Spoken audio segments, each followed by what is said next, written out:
कई बार जब आप मेहनत करना शुरू करते हैं और बार बार फेल होते रहते हैं तो आपके मन में एक प्रश्न आता है कि ईश्वर आपके साथ है या फिर नहीं।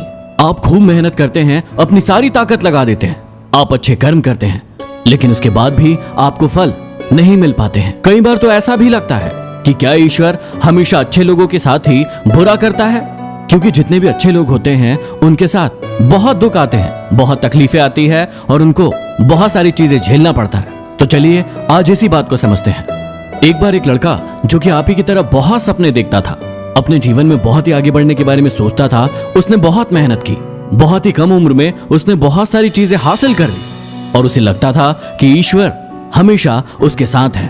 और वो ये पता कैसे करता था? हर रोज जब वो समुद्र के किनारे जाता था तो उसे लगता था कि ईश्वर उससे बातें कर रहे हैं, वो साइड में है और वो ईश्वर से बातें कर रहा है। क्योंकि जब वो चलता था तो रेत पर उसे 2 पैर के निशान दिखाई देते थे, एक खुद के और एक ईश्वर के। वो लड़का बहुत ही ज्यादा खुश था, उसने अपनी जिंदगी में वो सब कुछ पाया था जिसके आप सपने देखते हैं। लेकिन कहते हैं ना कि यदि सूरज उगा है तो ढलेगा भी, यदि घड़ी में दोनों कांटे ऊपर है तो दोनों कांटे नीचे भी आएंगे। उस लड़के के साथ भी यही हुआ। धीरे धीरे उसकी कंपनी लॉस में जाने लगी। जहां करोड़ों का प्रॉफिट बना रही थी वहीं पर करोड़ों का नुकसान होने लगा। जो लोग उसका साथ देते थे वही लोग उसका साथ छोड़कर जाने लगे। उसे बहुत दुख हो रहा था, पर सबसे बड़ा दुख इस बात का हो रहा था कि जब वो सुबह समुद्र के किनारे घूमने जाता उसे वो पैरों के निशान नहीं दिखाई दे रहे थे। इसका मतलब भगवान उसके साथ नहीं थे। वो लड़का बहुत ज्यादा दुखी था, बहुत ज्यादा परेशान था और सोच रहा था कि जब अच्छा समय था तब तो भगवान मेरे साथ थे, लेकिन जब मेरा बुरा समय आया तो भगवान ने भी मेरा साथ छोड़ दिया और मेरे अपने भी मुझे छोड़कर चले गए। और वो बहुत दुखी हुआ, लेकिन उसने हार नहीं मानी, उसने हिम्मत रखी और जो भी चीजें ईश्वर ने उसे सिखाई थी उन चीजों को, उन बातों को उस लड़के ने फॉलो किया और फिर से मेहनत करना शुरू किया। फिर क्या था, थोड़े दिन के बाद फिर से उसकी कंपनी खड़ी हो गई।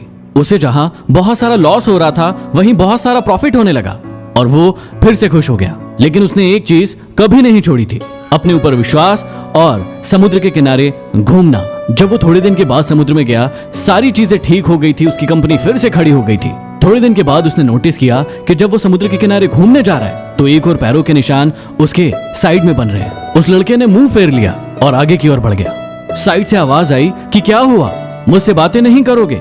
उस लड़के ने झल्लाते हुए जवाब दिया कि जब मेरा बुरा वक्त चल रहा था तो आप मेरे साथ नहीं थे, आपने मेरा साथ छोड़ दिया और इस पूरी दुनिया ने मेरा साथ छोड़ दिया। मेरी मेहनत, मेरे विश्वास के कारण आज मैं फिर यहाँ पे हूँ।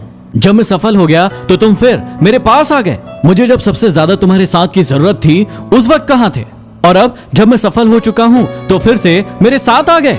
साइड से मुस्कुराने की आवाज आई और कहा कि मैं तब भी तुम्हारे साथ था और आज भी तुम्हारे साथ हूँ। लड़का थोड़ा सा झल्ला गया और कहने लगा कि यदि तुम साथ थे तो जब साथ होते थे तो एक और पैरों के निशान मुझे साइड में दिखाई देते थे, लेकिन जब मेरे ऊपर मुसीबत आई, जब मेरे ऊपर संकट आया तो मुझे कोई पैरों के निशान दिखाई नहीं दिए, तुमने मेरा साथ छोड़ दिया था।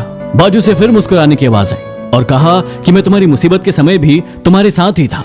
जब तुम सफल थे तो तुम्हें 2 पैरों के निशान दिखाई देते थे क्योंकि मैं तुम्हारे बाजू में चलता था, लेकिन जैसे ही तुम्हारे ऊपर मुसीबत आई तुम्हें 1 पैरों के निशान दिखने लगे क्योंकि मैंने तुम्हें अपनी गोदी में उठा लिया था। और इसीलिए तुम्हें जो पैरों के निशान दिख रहे थे वो तुम्हारे नहीं, वो मेरे थे। इसलिए हमें हमेशा याद रखना चाहिए कि किसी भी परिस्थिति में वो ईश्वर, वो मालिक हमारा कभी साथ नहीं छोड़ते। हम उन पर विश्वास करें या ना करें, हम उनकी भक्ति करें या ना करें, वो हमेशा हमारे साथ है। इसलिए मेरी इस बात को हमेशा याद रखना। हाथों की लकीरों से पहले भी उंगलियां होती है, जो हमें यही सिखाती है कि हमें अपनी किस्मत से पहले अपने कर्मों पर भरोसा रखना चाहिए। आशा करता हूं कि मेरी बातें आपको समझ में आई हो। अगले वीडियो में फिर मिलते हैं। धन्यवाद।